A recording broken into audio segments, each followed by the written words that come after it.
रायरंगपुर में कांग्रेस संविधान बचाओ प्रस्तुति बैठक।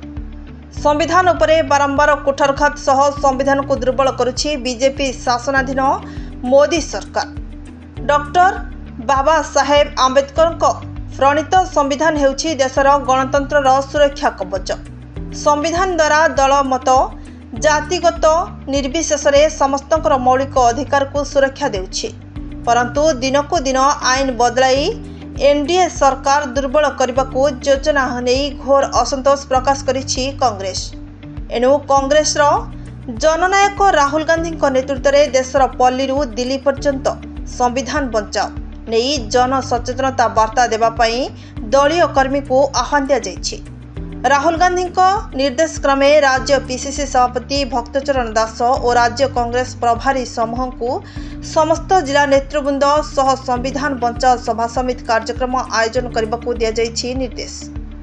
एही निर्देश क्रम पश्चिम मयूरभंज जिला कांग्रेस सभापति भुवन बिहारी साहू अध्यक्षतार रायरंगपुर कुडुमी भवन परिसर में एक संविधान बचाओ पदयात्रा प्रस्तुति नहीं आज मंगलवार दिन एक सांबादिक सम्मेलन अनुष्ठित हो जाइछि। कार्यक्रम में जिला पर्यवेक्षक नलिनी महांती, जिला प्रभारी केन्दुझर प्राक्तन सांसद जसवंत नारायण सिंह लागुरी, रायरंगपुर प्राक्तन कांग्रेस विधायक लक्ष्मण माझी, रायरंगपुर प्राक्तन कांग्रेस विधायक श्यामचरण हंसदा, बहलदा प्राक्तन विधायक प्रहलाद पूर्ति, रायरंगपुर कांग्रेस विधायक पार्थी जोगेन्द्र बानारा प्रमुख बहु नेतृवृंद जोग देइथिले। संविधान सम्मेलन में कांग्रेस दलर राहुल गांधी दीर्घ वर्षर जाति जनगणना कराइबा दाबी को केंद्र सरकार ग्रहण करने को जाति जनगणना विजयी उत्सव दिवस मध्य पालन करा नहीं स्थिरीकृत होइतिबा जଣା पड़िछि। आसंता 16 तारीख शुक्रवार दिन रायरंगपुर में संविधान बचाओ एवं जाति जनगणना विजय उत्सव शोभायात्रा आयोजन पर बैठक में निष्पत्ति नि जाइछि।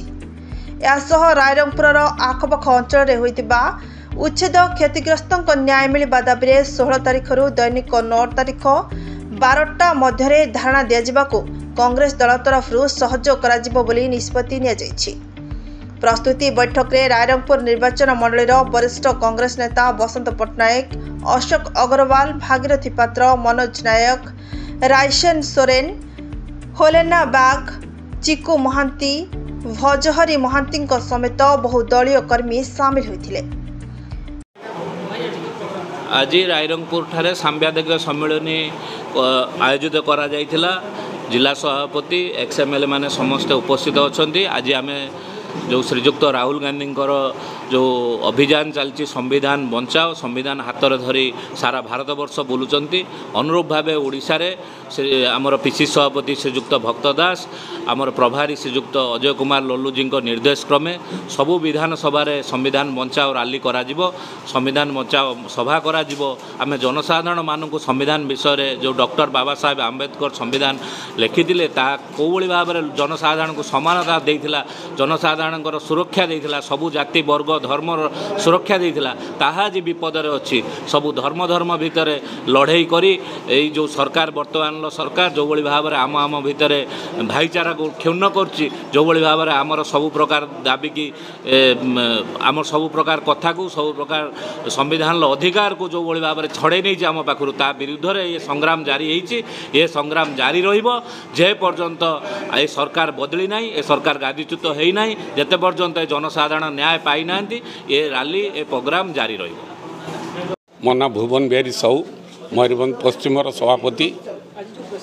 आज जो प्रेस मीट करुचु तार मुख्य उद्देश्य है आमर पीसी सभापति भक्तचरण दास आमको निर्देश देइचंती ओडिशार समस्त निर्वाचन मंडल ये संविधान बचाओ सभा शोभायात्रा हम से आज बैठक डकाही आमर रायरंगपुर निर्वाचन मंडली और सारस्वना निर्वाचन मंडल 9, 10, 11 मध्य जो शोभायात्रा हम संविधान बचाओ शोभायात्रा हम से आज बैठक आम डाकिचु। आपण मान को परवर्ती समय आपन को जनईदेबू जो डेट हम ये संविधान बचाई आपण मान सहयोग आम कामना करुचु। प्रेस जरिया जनसाधारण को आम जनवाक चाहूँ संविधान न बंचिले देश बंचब ना से आज ये प्रयास आपण मान समस्त सहयोग कामना कर। Rairangpur Akshay Biswal report Narad news Odia.